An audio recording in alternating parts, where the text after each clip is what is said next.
Uluslararası Yardım Kuruluşu Avrupa Yetkilileri olarak Afrika'nın en çok ülkesinde adak kurbanları kesmeye devam ediyoruz. Yardım çalışmalarımız devam ediyor. İkinci arka kurbanımızı Rabbim kabul eylesin. Kendilerine şifa, huzur ve bereket getirsin. İnsani Yardım Kuruluşu Avrupa Yetkilileri olarak şu anda Etiyopya'da et dağıtımında bulunuyoruz. Kardeşlerimizin göndermiş olduğu adak, akika ve büyük başlı keserek ihtiyaç sahibi olan ailelerimize dağıtmaya başladık. Allah-u Teala hayırseverlerimizin hayrını kabul eylesin.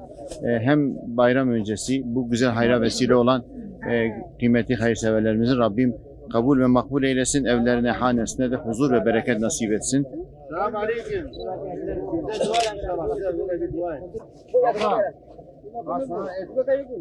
Bize dua inşallah. İnşallah.